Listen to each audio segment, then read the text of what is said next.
వాటి గురించి మనం మాట్లాడుకోవాల్సిన అవసరం మాట్లాడుకుందాము. కాదు నేను గుర్తు చేయాల్సినటువంటి అవసరం ఉంది.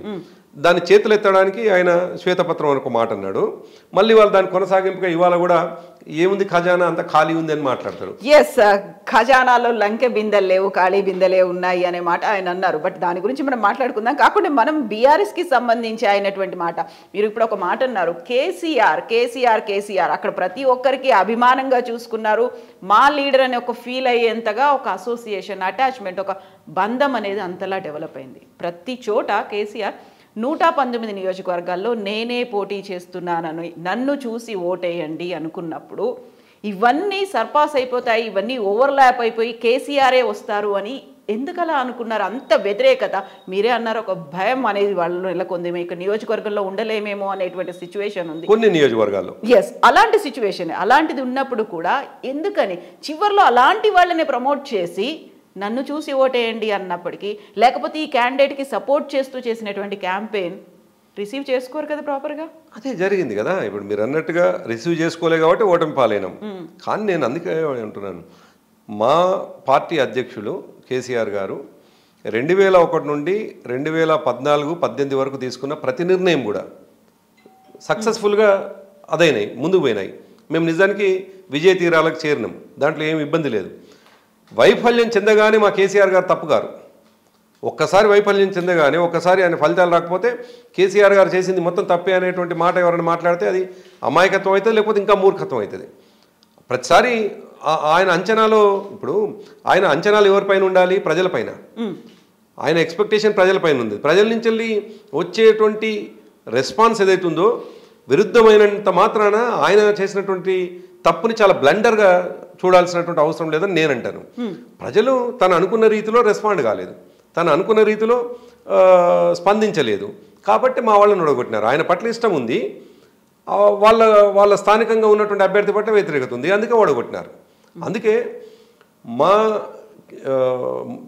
పార్టీ అధ్యక్షుడు కేసీఆర్ గారి పట్ల ఓడిపోయిన తర్వాత ఇవాళ ప్రజల్లో చూస్తే ఒక తండ్రిని, అంటే తండ్రికి ఎదురవుతున్నటువంటి బాధని, అరే అంటే ఇంటి పెద్ద ఎదుర్కొంటున్నటువంటి ఇబ్బందిని ఎట్లయితే ఫీల్ అవుతుందో తెలంగాణ సమాజం కూడా ఇవాళ అట్లా ఫీల్ అవుతున్నారు. అరే ఆయమన్న మనిషిని మేము వదులుకున్నాం కదా, ఇంత తప్పు చేసినాం ఏందన్నటువంటి రియలైజేషన్ ఇవాళ తెలంగాణ సొసైటీ నుంచి కనిపిస్తూ ఉంది. అఫ్ కోర్స్ మీరు అనొచ్చు, మీకు ఎక్కడ కనిపించింది అనొచ్చు, మేము ప్రజలు తిరుగుతుంటే మాకు ఎదురవుతాం. అదే ఎమోషనల్ కనెక్ట్తో కేసీఆర్ బయటికి రావట్లేదా? డెఫినెట్గా ఉంటుంది కవిత. ఇప్పుడు 14 సంవత్సరాలు ప్రజలకు ఒక పెద్దన్నలాగా కనిపించినాడు ఆయన. 14 సంవత్సరాల మూమెంట్లో ఒక పెద్దన్నలాగా పనిచేసి అన్నిటినీ ఒకటి చేసి తెలంగాణ తీసుకొచ్చినాడు. 10 సంవత్సరాలు ఓ తండ్రిలాగా ఈ రాష్ట్రాన్ని, ఏ గ్రామంలో చివరి వ్యక్తికి ఏం అవసరం ఉందో హైదరాబాద్లో కూర్చొని అది అర్థం చేసుకొని ఆ చివరి వ్యక్తికి పోయేటట్టుగా పనిచేసినాడు. ఇన్ని రకాలుగా తెలంగాణ కోసం ఒక పెద్దన్నలాగా, తెలంగాణ అభివృద్ధి కోసం ఒక తండ్రిలాగా పనిచేసినటువంటి వ్యక్తికి ప్రజల్లో నుంచి అనుకున్న రీతిలో రెస్పాన్స్ రాకపోతే, పరాజయం పాలైతే సహజమైనటువంటి కొంత అసంతృప్తి ఉంటుంది, కొంత బాధ కూడా ఉంటుంది. బాధ ఉండకుండా మనుషులు, మనం ఏం రోబోట్లం కాదు, మరొకసారి చెప్తా ఉన్నాను, కాబట్టి సహజంగా ఉంటుంది.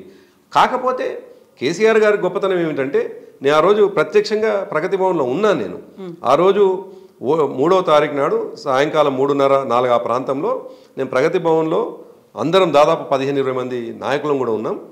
మా అందరికీ ఆయన ఓదార్స్తున్నాడు, మేము ఓదార్చడం కాదు. కేసీఆర్ గారు ఉన్నటువంటి నాయకులని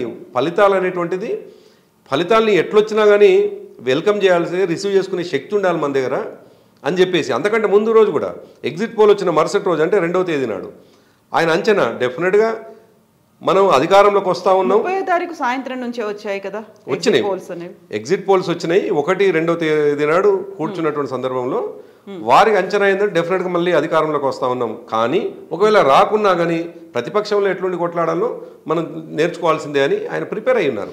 ఆయనలో మిమ్మల్ని ఓదార్చారు అని చెప్పినప్పుడు నేను అదే క్వశ్చన్ మళ్ళీ మిమ్మల్ని వేస్తాను. ముందు అడిగింది మిమ్మల్ని ఓదార్చారు, సరే కార్యకర్తలు కష్టపడి ఉన్నారు, వాళ్ళందరూ రీచ్ అవ్వలేదు ప్రగతి భవన్ దాకా, అండ్ ఒక ఎమోషన్ కనెక్ట్ని డెవలప్ చేసుకున్నటువంటి ప్రజల దగ్గరికి కూడా మెసేజ్ అనేది వెళ్ళలేదు. హాస్పిటల్ నుంచి ఇచ్చారు ఒక 2 నిమిషాల వీడియో, హాస్పిటల్కి రావద్దు అనేటువంటి ఒక ఎమోషనల్ మెసేజ్ అయితే అక్కడ నుంచి వచ్చింది. బట్ ఈ ఓదార్పుకు సంబంధించినటువంటి మెసేజ్ ఇంకా పబ్లిక్కి చేరలేదు కదా. అంటే మీరేమంటారంటే మాకున్న 70 లక్షల మంది సభ్యత్వం ఏదైతుందో ప్రతి కార్యకర్తను రీచ్ కావాలి అంటారు.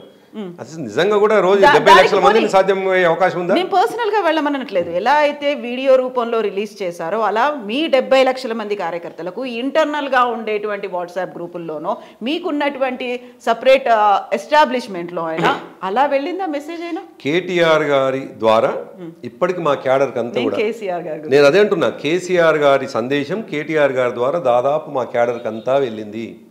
మా క్యాడర్ ప్రతి ఒక్కరికి కూడా కేసీఆర్ గారి ఫీలింగ్స్ని, కేసీఆర్ గారు అండగా ఉంటామనేటువంటి మాటని మా కేటీఆర్ గారి ద్వారా, ఎందుకంటే మాకు కేసీఆర్ గారి తర్వాత కేటీఆర్ గారే మా వర్కింగ్ ప్రెసిడెంట్, వారి మాటనే డెఫినెట్గా కేసీఆర్ గారి మాటలాగానే మేము భావిస్తాము.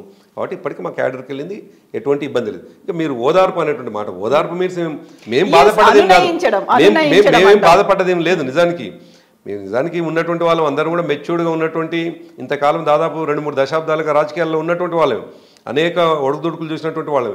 కాకపోతే తప్పకుండా అధికారంలోకి వస్తాము అనేటువంటి వాతావరణం నుంచి వెళ్ళి ఒకేసారి ఓడిపోయినప్పుడు సహజంగా ప్యానిక్ అవుతాం. మాకున్నటువంటి అనుభవం వేరు, కేసీఆర్ గారి అనుభవం వేరు.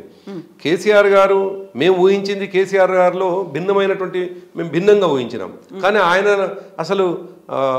ఆయన ఎంత గంభీరమైనటువంటి పరిస్థితిలో ఎంత అదిగా ఉన్నారంటే బయట సొసైటీ నమ్మదు, అసలు బయట సొసైటీ ఆశ్చర్యపోతుంది. ఎగ్జాక్ట్లీ, ఆయన ఎంత గంభీరంగా ఉన్నారని చెప్పినప్పటికీ రిజల్ట్స్ తర్వాత, ఓటమి తర్వాత మొహం చాటేశారు, అందుకే బయటికి రావట్లేదని. ఫర్గెట్ అబౌట్ దట్ యాక్సిడెంట్, అక్కడ అయినటువంటి సర్జరీలు ఇవన్నీ కాకుండా ఫేస్ చేయలేకపోతున్నారు, బయటికి రాలేకపోతున్నారు అనే మాట. అది కేసీఆర్ గారి నుంచి అటువంటిది ఆయన ఫేస్ చేయలేడు, ఆయన బయటికి రాలేడు అనేటువంటి ప్రశ్నే సరైంది కాదని నేను అంటాను కవిత. ఎందుకంటున్నానంటే కేసీఆర్ గారు వారు యుద్ధవీరుడు, ఆయన అనేక యుద్ధాలను గెలిచినటువంటి ఆయనకు అసలు అపజయాలు లేవు.